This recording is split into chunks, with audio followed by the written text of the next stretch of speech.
Hello and welcome to That's Girl Speaks. Today is, well, it's a day. It's Friday. It's July. It's 27th. And this is episode a bonus, so it's not numbered, so I don't even have to pretend like I know. Yeah. My name is Amy Beth. I'm also known as the Fat Squirrel on Ravelry and the Fat SQRRL on Instagram. I feel like we're crooked, but it's because we're in a different place, I think, maybe.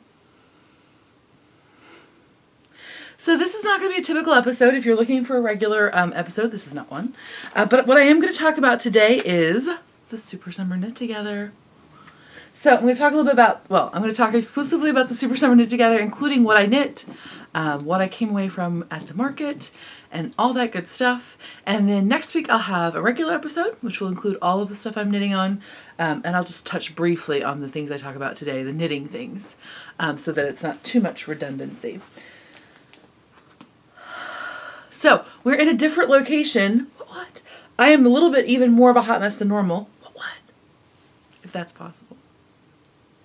So I know the lighting is not perfect here, but we're currently doing a bunch of house stuff that I put off for 11 years. That's how old my child is. Not really, but kind of. I mean, that's really how old she is, but that's... Okay, neither here nor there. But anyway, we're doing a bunch of house stuff, so, like, everything's a little crazy. And the place where I normally record is not, it's extra mega crazy, so I can't even deal with it right now. So, I know this is not perfect lighting and all that good stuff, but I think you'll be able to handle it for this episode. Also, my hair is all super crazy. Whatever. It's almost back to school, so we've been doing back to school stuff, and today we got Tova's ears pierced. She's 11, as I mentioned, sorry. She's wanted her ears for quite some time, but when I was a kid, I had a terrible ear piercing experience. I mean, not the actual piercing of the ears, but the like after part where it did not heal forever and was a crazy hot mess. So I really kind of delayed as long as I could until she finally was like, Mom. I was like, okay. So we started doing all the back to school stuff. House is a little extra crazy. We're painting ceilings. I'm painting ceilings. I don't know why I'm saying we. I'm painting ceilings. Tova's helping. But my husband is doing a regular Monday through Friday job, so yeah, so everything is just a little extra cuckoo. But let's talk about Super Summer Knit Together. If you don't know what the Super Summer Knit Together is, it's a retreat that's held every July in August. It's held every July in August. It's held every July in Nashville. Because as people who love wool, we should clearly be in Nashville in July. Clearly. So, it's hosted by the Knit Girls, who have a fabulous podcast if you've never watched it. It's the Knit Girls with 3 L's. And so Leslie and Laura have been doing it for 7 years, and I've been going for 6. So missed the very first one. But I've been to every other one since then. So, it's a lovely time. We get there on a Wednesday and you leave on a Sunday. So it's a good, solid 5 days of visiting with knitting people, meeting new knitting people, taking classes, and it's a really good mix if you are an introvert. I'm having verbal difficulties today. If you are an introvert, it's a really great mix of structured, because you have classes, so there's like blocks of times that are structured for you to go a place and do a thing. And you can make it as structured as you want. You could take 4 classes because they're like 4 slots, or you just take 1. So you can make it as structured as you want, but you do have a room that you can go to and close the door, which is very high on my priority list if the retreat's more than a few days. So you have a suite, or what do they call them? This, like, the Brady's had a bedroom on Jack and Jill. You have a bedroom on either side of a shared bathroom. So you share a bathroom. So you probably want to say hello or whatever, but it's not like you have to, like, you have a place to retreat to if you need some introvert recharge time. So it's a really great mix of those things. There are a lot of new people at the retreat every year, so generally people feel like when there are a lot of new people, it just makes you aware of that, and then there are a lot of other new people looking for people to connect with. So I've heard that it's easy for people to make those connections and hang out and feel like, you know, there's lots of other new people, so I'm just going to jump in and do the thing. So, that's what I have to say. That's all I have to say. I mean, in the general things. But so it's a great retreat. I've enjoyed it every year that I've gone. And so I thought I would just talk a little bit about it. The first thing I'll talk about is what knitting I took to the retreat. So retreat knitting is always one of those things that you have to obsess over before you go, and then you just don't knit very much while you're there. Some people this year totally were trying to do a beekeeper cardigan in 4 days. They're crazy pants. Full on. But retreat knitting is something that I like to have a variety, like at least 2 or 3 projects, and I like to have them almost all at different gauges, because often I find that, like, if the humidity is high in the area where you're knitting, or you just need less concentration, or you need a little bit more concentration because you want to have alone knitting in your retreat space. So I like to have a pretty good variety. I like to have 3 projects. I like to have one that's at least completely mindless and one that's a little bit of something, so that, again, if I do want to do knitting in my room or something like that, I don't feel like it's just so monotonous knitting. And usually I take a sock, which I did not knit on it all this time, so I won't show it to you. I usually take a sock, something that's still small, like a hat that's portable, that could be at whatever gauge, and then usually a shawl or a sweater. I've taken sweaters before. Just depends on where you're at. You don't want to take a sweater where you're doing like sleeves or something, unless you're like a tiny human, because it just kind of gets bulky. But I guess it doesn't really matter. Do what you want. But that's what I do. So what I knit on this year at Super Summer Knitogether, I knit a little bit on my Midas hat. And the Midas hat is a pattern that is by Laura Reinbach. And so it's the Midas hat. And so it's a fingering weight in the round hat with a hem. So what I do is get the hem done ahead of time. So it's a folded hem. So I get the hem done ahead of time. You can tell I did not knit that much on this hat. I've probably knit that much. But again, it's still very portable. It's very tiny, but it is completely mindless. And it's not at a tight gauge like socks are. And it doesn't matter quite as much if your change varies a little bit due to humidity or what have you. This is Nomadic Yarns, a self-striping in her, the Burrow colorway.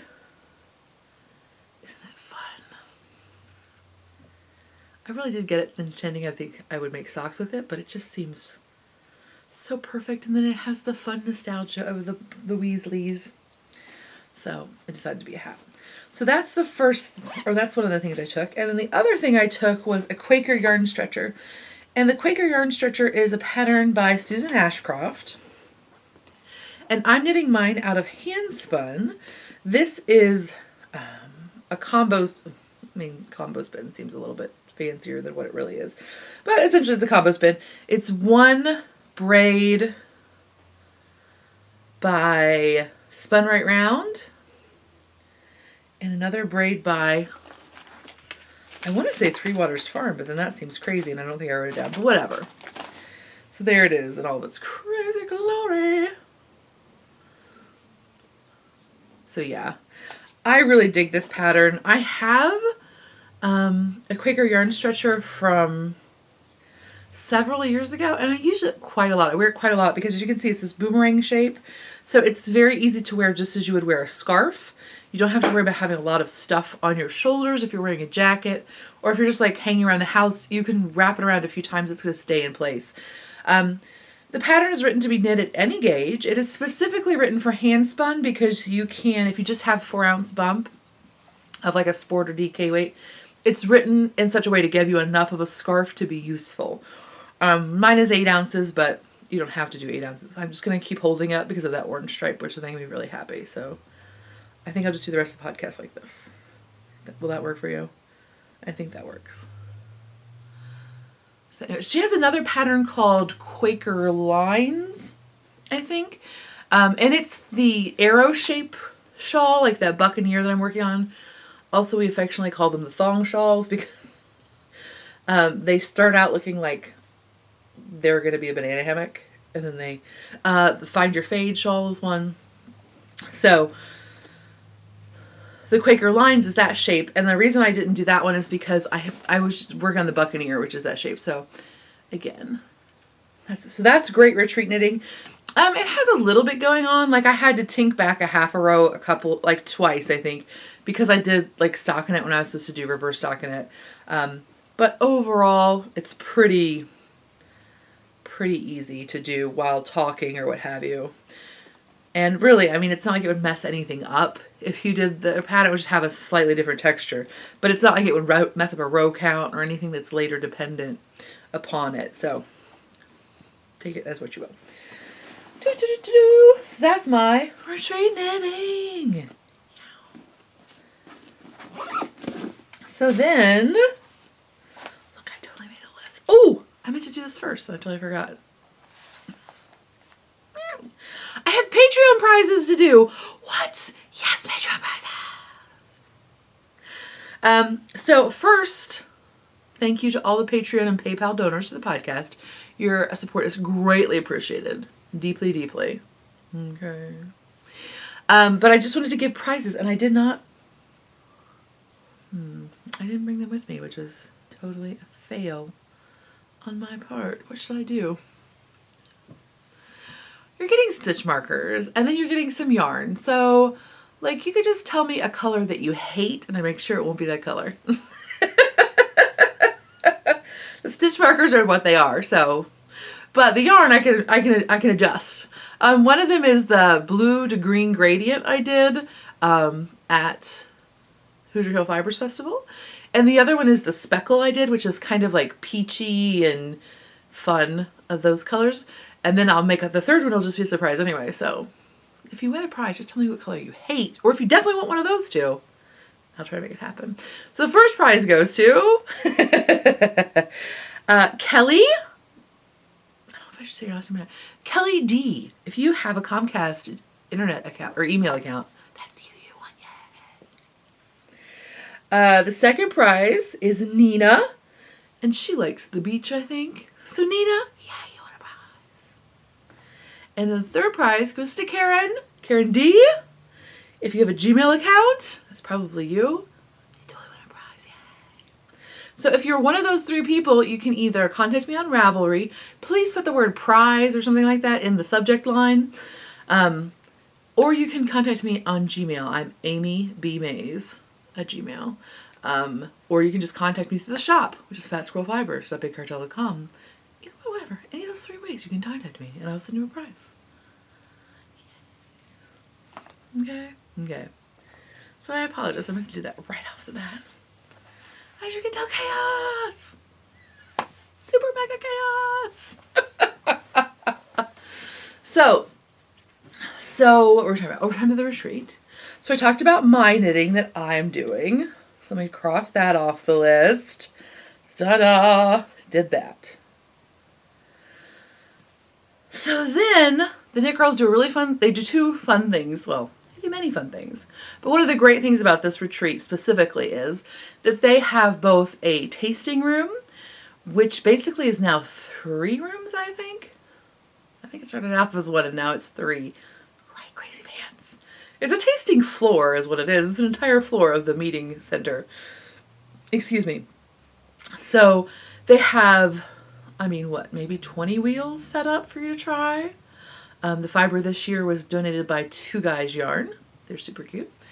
They had a whole room of just needles. And then they had a whole room that was spinning kind of things. So lots of drop spindles, lots of drum carders. Really there's like 4 or 5 drum carders. Super cute Joe was there doing a circular sock machine demonstration. Right. So much cuteness. It was ridiculous. So I got to try a lot of different wheels. The one that I was curious about that I had never tried before, the Spinolution. I don't see those very often in real life. And so I tried their Polywog wheel, which I thought for sure I would hate, but then I actually didn't hate it. So it was this nice surprise. It's kind of like, it's billed as a beginner's wheel or a teaching wheel. If you don't know anything about Spinolution wheels, normal treadling is like rigid pieces of wood that your whole foot goes on and your foot goes up and down. Spinolution has this unique treadling system where your heels are stationary, And then there's like these little kind of bars that either go over like under the ball of your feet or under your toes, and they rock like this. So the axis of rotation is off to the side versus being like in your same line, gravity line, your center line. So the axis of rotation is like over here. Does that make sense? Anyway, the pollywog is really tiny, so the treadles are like this big, like from end to end are this big. And I thought, A, I don't even know if I can do that. But I actually did not hate that wheel. It was actually kind of fun to treadle on. I would not want it as like a primary wheel by any chance, or by any stretch of the imagination, but it was kind of fun. I will say this though, as a larger framed person, not just as a fat person, but just as a larger framed person, or maybe even also a fat person probably, but you have to have your feet so close together that I found that my knees wanted to bow out. To get my feet that close together for the treadling, my knees wanted to bow out more. So I had to either consciously remember to keep my knees closer to each other, or the hip dysplasia I'm thinking, which is not fun. But it was totally, I was surprised at it. Whatever. So that's always fun. I made a little bat, which I didn't think to bring with me. Shame on me. But it was a joyful time. Then they also do the Try It On room, which they bring all of their hand knits, but they also put a shout out to everybody else who's going to be at the retreat to bring hand knits, and you get raffle tickets if you bring in things. So there is an incentive. And every year I'm like, I'm going to do it this year. And then I don't. Sorry. But it's so nice, and it is a lovely bonus to the retreat. Because not only, sweaters are huge, right? Like to be able to try on a sweater first. For example, I tried on a fingering weight boxy sweater, the Boxy by Joji Locatelli.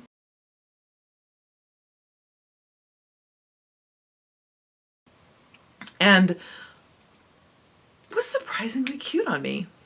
I did not think it would be that flattering. It's totally cute. It didn't fit me exactly because the sleeves were a little tight. It's one of those that you actually size by your sleeve circumference more so than your overall your bust circumference. But anyway, it was very enjoyable, very cute. And then also in the shawl room, I have been saying forever I'm not going to do any more of these 5-7 skein shawls because they're ridiculous. And I usually just don't even use them. I only have 2. I have a dotted raise and a find your fade. But I've got to be honest with you, I think I've worn only one, I think maybe twice I've worn them.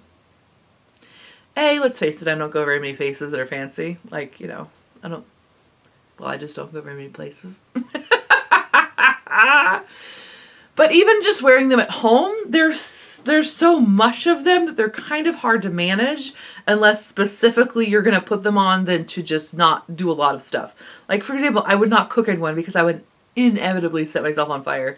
Even though wool's non-flammable, I would manage to do it. One of those. Okay. But somebody had brought in the triangular fade shawl, which I think is for the love of fade. I don't know what it is. Didn't bring my thing over. But anyway, it's the triangular one that has brioche, 2/3 of the way down the triangle. And I really dug it. Because that brioche, and at first I thought, okay, I just like it because of the colors. It was a very jewelly blue and green. So it was a very oceany and watery, which is a color combination that I am drawn to, but I don't have a lot of it in stash. So I was like, really? Do you just want those because you want an excuse to have 7 new skeins of yarn that are these colors? Sometimes it's important to just look at your motivations, right? So anyway. So then I tried it on and I was like, check on it. The brioche is perfect. It is a traditional triangle shawl, which I don't even usually like at all. Because usually to get them long enough to go around my body in any way, they're down to my knees, which this one totally was. But that brioche on the shoulders, it just sits perfectly on it just hugs onto your shoulders. So you don't need it to be quite as, okay, again, it was still down to my knees. I don't know who has this shawl. I didn't see the person, I didn't look closely at who made the shawl, but I hope that they were my height, because otherwise it would be like dragging on the ground. It's ridiculous. Maybe I'm exaggerating, but I don't think so. But now I totally want one. I don't know. I look for any excuse to do brioche because I really do dig brioche quite a lot. And then they got me. They got me. But anyway, so try it on room, which is excellent for many reasons. Even if one of them is convincing you need to make a 5-skein shawl when you really just don't want to. Anywho. But now let's talk about stuff. So I got that. So I had classes. I guess I should talk about classes, and then I'll just talk about stuff. But I'm gluttonous. It's true.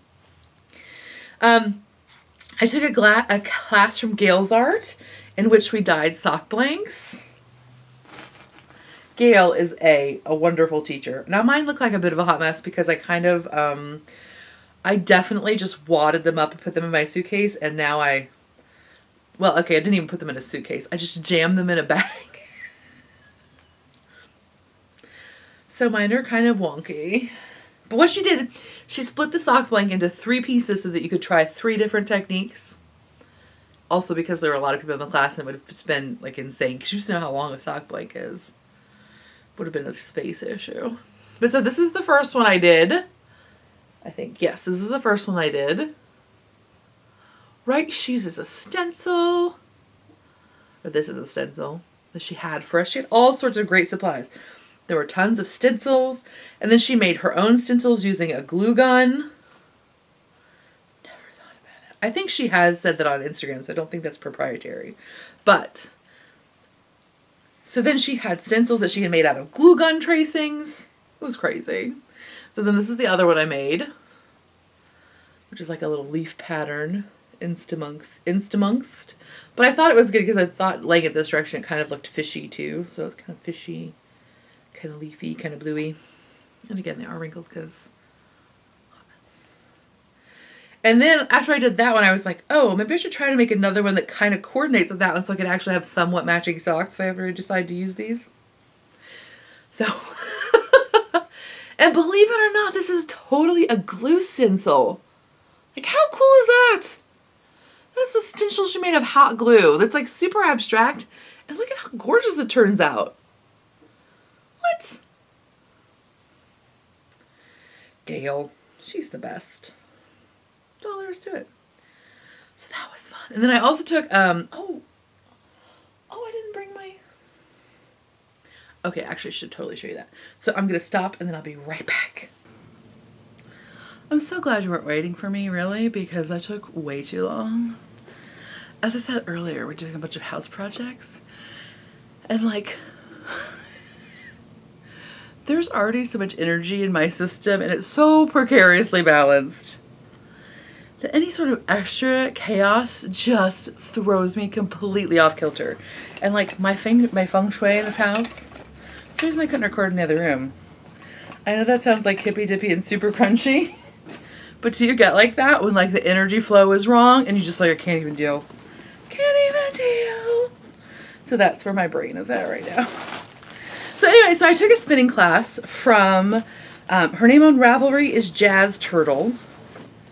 And her human name is Esther Rogers. I'm pretty sure. Again. I'm not even on center. But I'm not even pretend that I'm going to be on center. So that's it, universe. Off center. As I said, this was not a typical episode. So, I took core spinning with Esther, and I have never done core spinning at all. So it was very cool. She's a great teacher, and she had lots of great supplies for us to work with. Some different techniques, also about different things you can include. I mean, there were tons of things that you could practice on that she had there. It was just like a crazy grab bag, including feathers. Right. How exciting is that? I freaking spun a feather into yarn. Whatever. So here is my spindle, or my bobbin, excuse me, of course spun, and you can see it's super crazy. I was not a prodigal core spinner. Surprise! I try to remember to tell every spinner that, like when they're trying to learn. Like I just try to remember, like, to tell them, like, you're not, there's like 4 prodigal spinners and you're not one of them. But you know what? Actually, this is not nearly as bad as I thought it was as I'm pulling it off. I thought it was like completely way crazy overspun. But, I mean, it's definitely got more twist than a regular yarn, but that's natural. Like that's actually going to happen just physics-wise. But look at that. Look at that purple and gold together. But so yeah. It was totally fun. Do I think I'm going to do core spinning again? I don't know. Looking at this, maybe I will. After I took the class, I was like, yeah, I don't think that's for me. But this is pretty fun. Right? Like, it's a good way to get some texture. Even if you're not spinning. Because I always think about core spun as being, like, super bulky. But you can spin it as thin or as thick as you want, depending on, like, what kind of core you use. And if you don't know what it is, I'm sorry, I'm talking to you like you do. Because some of you are not spinners. Core spinning is where you have a core thread. Usually it's mohair, or it can be silk. It can be anything. It can be tencel, it can be cotton, it can be whatever you want. But you have a core thread, and then you're actually, as you're spinning, you're actually wrapping your fiber around the core. So you don't spin 2 yarns and then twist them together. You're literally just wrapping the fiber around the core, or the spinning wheel is doing it.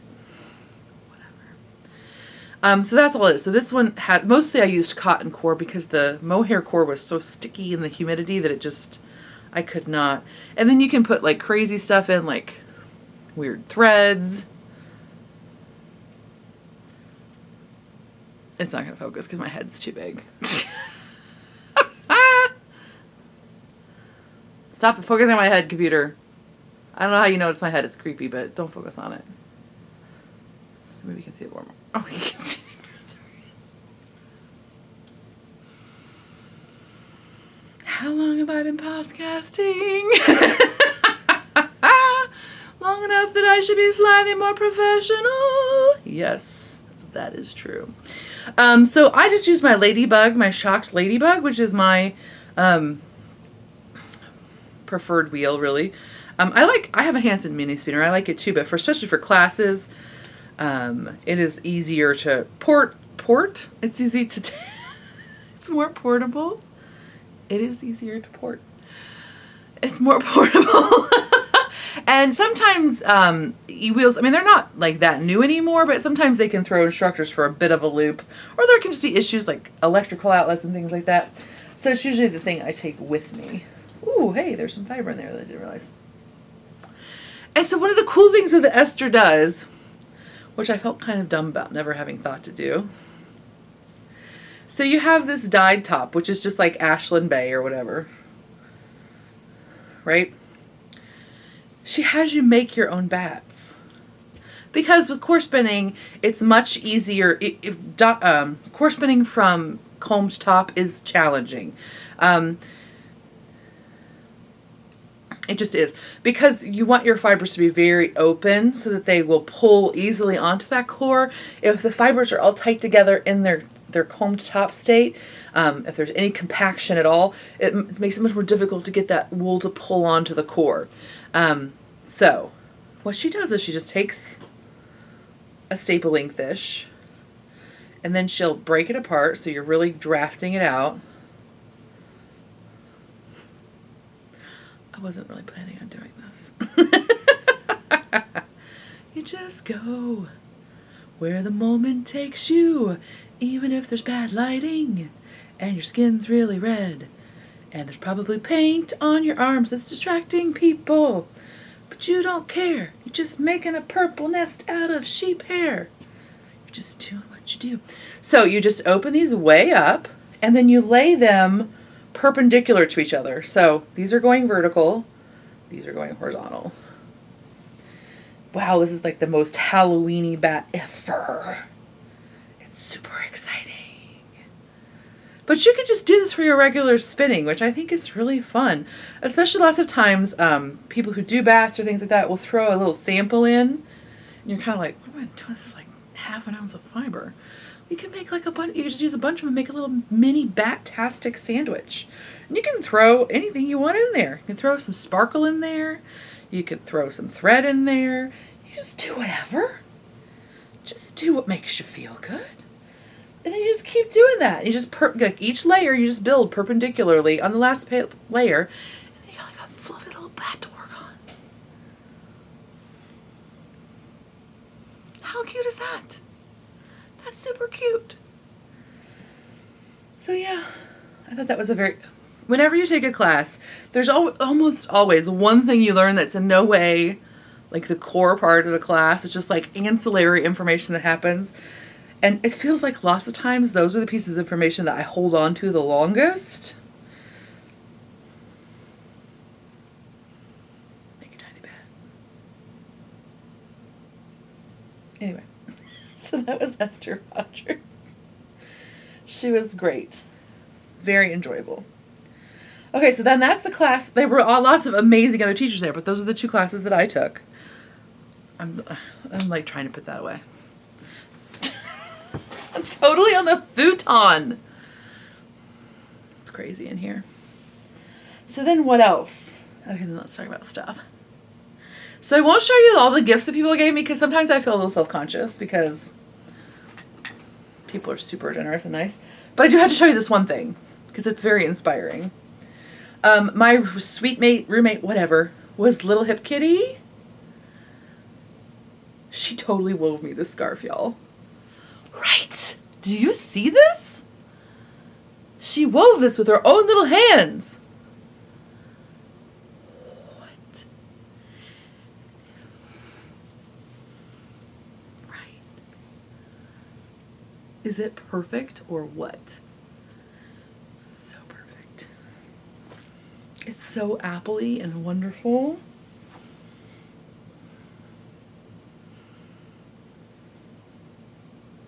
So yeah, this is like something you could totally just weave on one of those little, what are they called? I don't know. Like a Cricut loom or whatever. I don't know weaving things. But look at that, isn't that awesome? It's so beautiful. And you can't see, it's so lustrous in real life. Ooh, that's kind of it. That's it kind of. It's crazy gorgeous, y'all. So then I'll also show you this fiber because this was in our goodie bag, and this is from Hip Strings. And you know what? I didn't even look to see what kind of blend it was. It is 50% merino, 21%, 50% super fine merino. That merino is super fine. And 21% regular merino. And then 12.5% BFL, 12.5% silk, 4% stellina. And I think at least 17% stellina. Right. So isn't that fun and unicorny? So yet it's also like it's not white with unicorn colors. It's these beautiful like beigey taupiness.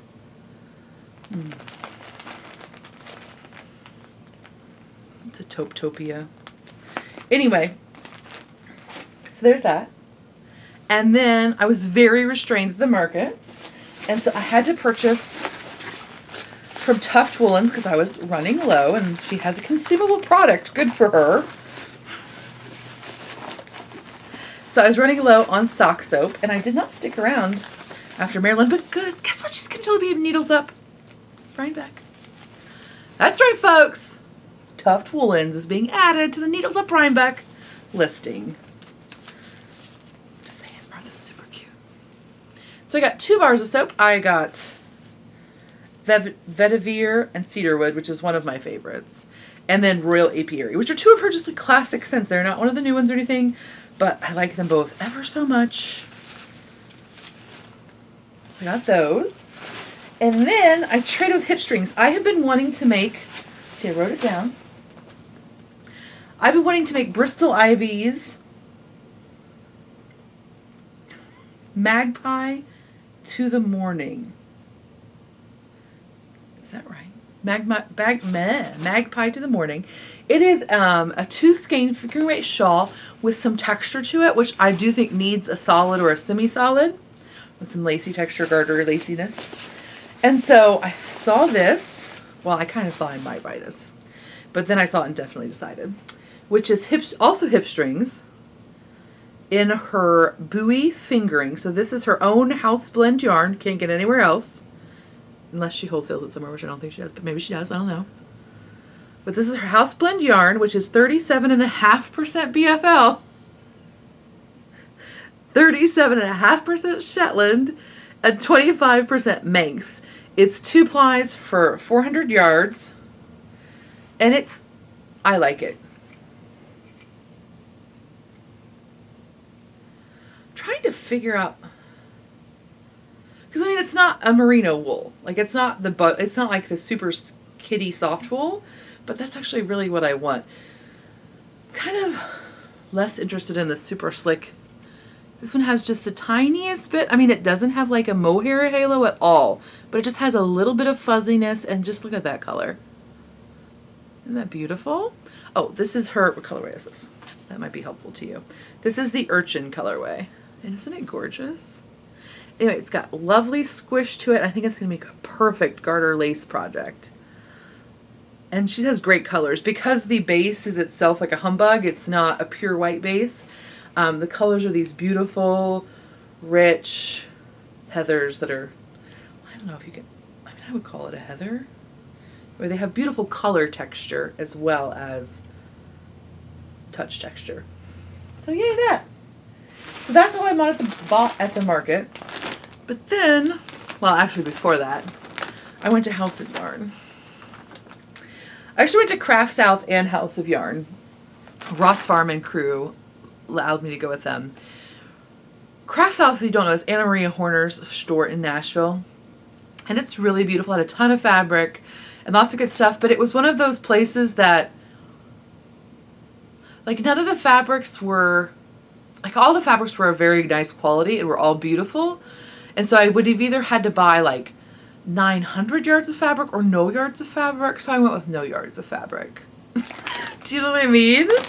There wasn't like that one that just screamed that I had to have it, and then everything else was just like you want to have it. Does that make sense? So I restrained myself because, again, it's not reasonable to buy 900 yards of fabric. But then House of Yarn had an entire wall. Sorry, I'm kind of getting hoarse. Had an entire wall of Brooklyn tweed. An entire wall. Did you hear me? I don't know if you heard me. Because I said they had an entire wall of Brooklyn tweed. I was not prepared for the wall of Brooklyn tweed. It's probably good that I wasn't, because I might have gone with like 7 sweater patterns in tow, even though I clearly have about 4 sweaters worth of yarn that needs to be knit like right now. I mean, I have more than 4 sweaters worth of yarn, but 4 of them need to be knit right now. So anyway, they had Peary, which is their new, is Brooklyn Tweed's woolen worsted spun yarn. Oh my gosh. Brooklyn Tweed's worsted. This is why I don't podcast in the afternoon. My brain just doesn't like it as much. It's their worsted spun yarn. So unlike the Loft, which is super airy, and it's a worsted spun. So it's more of what you would consider, most yarns are worsted spun. So it's smoother, it's tighter, it has less yardage per ounce, but I was very pleased with it. It's still very squishy. It's Tarhi, which I love. I think it's 100% Tarhi, if I'm not mistaken. No, it's merino. Why did I think it was Tarhi? Whatever, it's merino. I apologize. Maybe one of their other ones is. But it is super enjoyable. So they had a couple of color work hats knit up, which were darling in this. I was not planning ahead, so I just saw these 3 colors and I needed them to be together. So I thought, oh, I'll just get it for a 3 skein shawl. But what is wrong with me? But now I'm touching it, I'm like, this really would make a good 3 skein shawl. Because it's not super wash, it has just a little bit super wash. And I'm reverting to my country roots.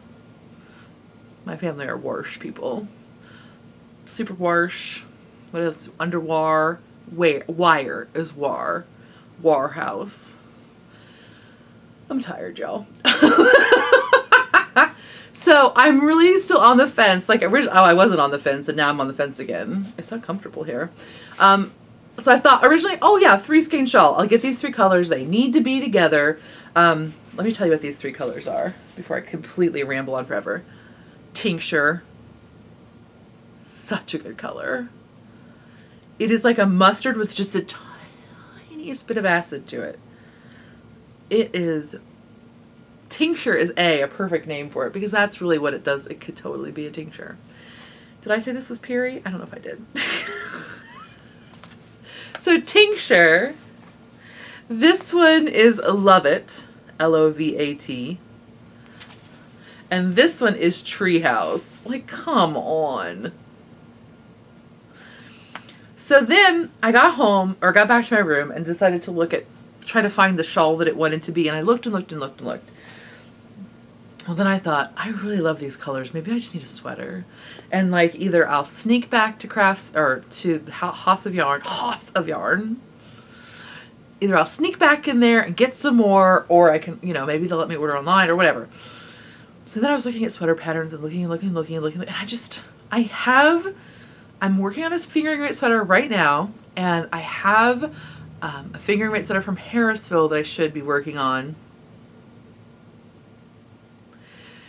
So it's just like, gosh, I just don't know if I can put another fingering weight sweater in the front of the queue, because I actually do really want this thing. These colors need to be together in my life.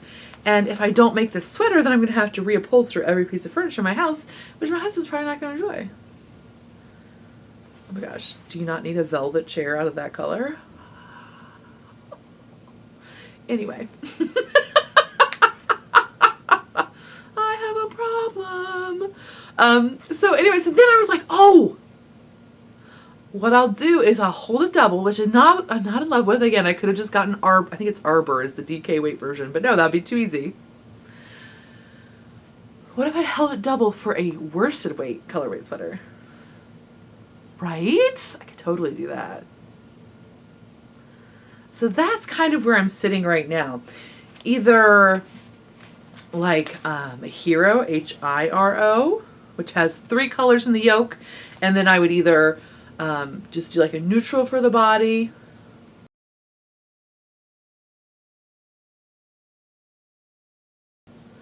or another yoked sweater that has 2 colors in it, and then do the body of the sweater is this treehouse color. Right. There's that one sweater that has the yoke that's a color, and then it has like a snowflake or something in a second color, and then the body is the 3rd color.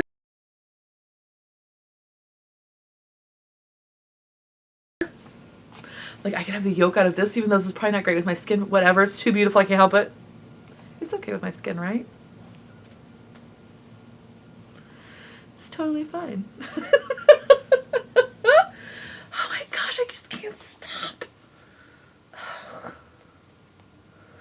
my gosh, and then we were shopping for curtains for my daughter the other day. I know, but to be completely frank, it is so much more economically sound to buy curtains than it is to make them. Anyway, for a kid who doesn't, who may change her mind about everything in 3 days. Target totally has a curtain that's not quite this rich in color, that's like velveteen with tassels that are like this color. And I was like, why am I in love with this curtain? Why do I think I need this curtain somehow? There's no way that curtain matches anything in my house.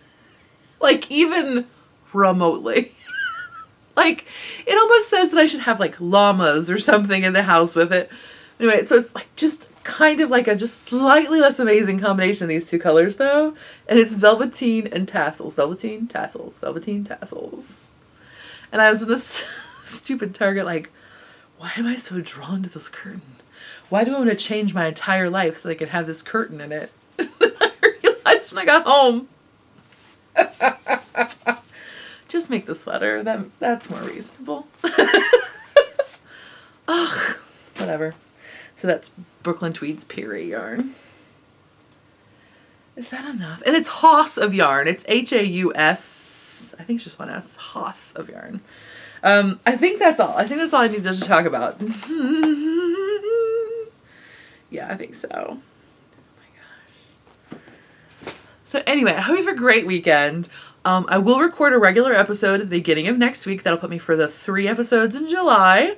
Thank you, Patreon people, for 3 episodes in July. Without them, there would only be 2. Well, Patreon and PayPal, but yay.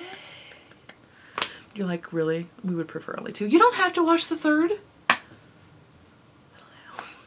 So again, I apologize for the chaos. Hopefully next week everything will be slightly more zenned out around me so that I can be crazy.